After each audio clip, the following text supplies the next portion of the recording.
You are listening to Radio Long Island City, recorded at our studios near Hell Gate, 9 kilometers north of the Harbor Hill Moraine. And now, the Observatory. The Observatory, Tuesday the 3rd of June, 2025. It is 75 days after the spring equinox. It is 17 days before the summer solstice. By the French Republican calendar, it is the 15th day of Prairial, the day of the Caille, the quail. The sun rises today at 5:26 a.m. Solar noon takes place today at 12:54 p.m. The sun sets today at 8:23 p.m. Civil twilight ends at 8:55 p.m. and nautical twilight ends at 9:37 p.m. The length of daytime today is 1 minute 3 seconds longer than yesterday. The moon is in its waxing gibbous phase and is 56% full at midday. The full moon will arrive on Wednesday, the 11th of June. These are the predicted tides today for Horns Hook. In the wee hours, high tide, 4:41 a.m., 1 meter 31. In the late morning, low tide, 11:01 a.m., 21 centimeters. In the evening, high tide, 6:30 p.m., 1 meter 40. At night, low tide, 11:47 p.m., 37 centimeters.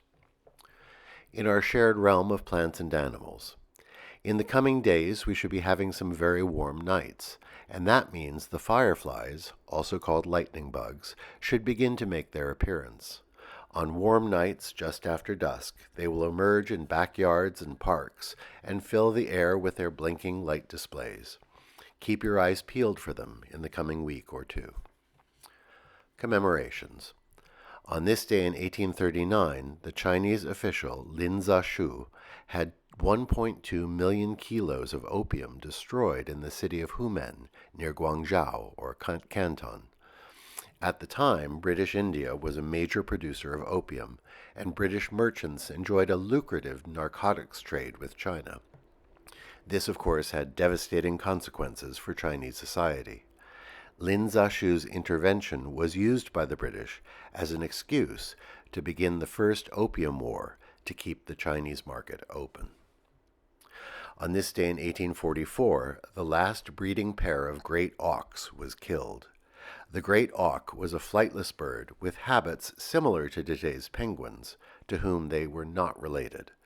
The species was widespread across the North Atlantic for 400,000 years until it was hunted to extinction. The last pair of auks was killed on the Icelandic island of Elde at the request of a merchant who wanted specimens. Jon Branson and Sigurður Eisleifsson did the deed. Mourn for the great auk. On this day in 1851, the New York Knickerbockers wore the very first baseball team uniforms.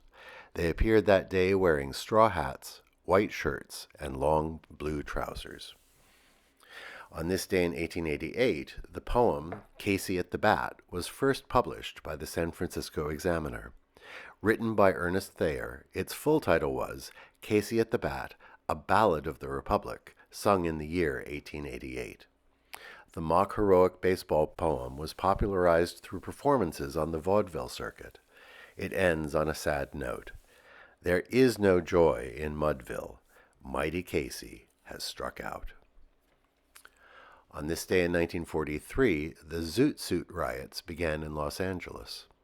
Zoot Suits had high-waisted pants with baggy pegged legs and a long coat with wide lapels. They were popularized by performers like Cab Calloway. In Southern California, zoot suits became popular with Mexican and Filipino young men, expressing masculinity and pride in belonging to a Pachuco culture that embraced style and swagger. When the 5-day riot began, U.S. Navy sailors and Marines, who were white, set upon Mexican-American and Filipino young men. The zoot suit riots are remembered today as a foundational moment for Chicano culture.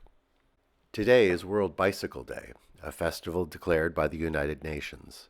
It celebrates this: the uniqueness, longevity, and versatility of the bicycle, which has been in use for 2 centuries, and that is simple, affordable, reliable, clean, and an environmentally fit, sustainable means of transport. Alternate side of the street parking is suspended today in New York City in honor of Shavuot.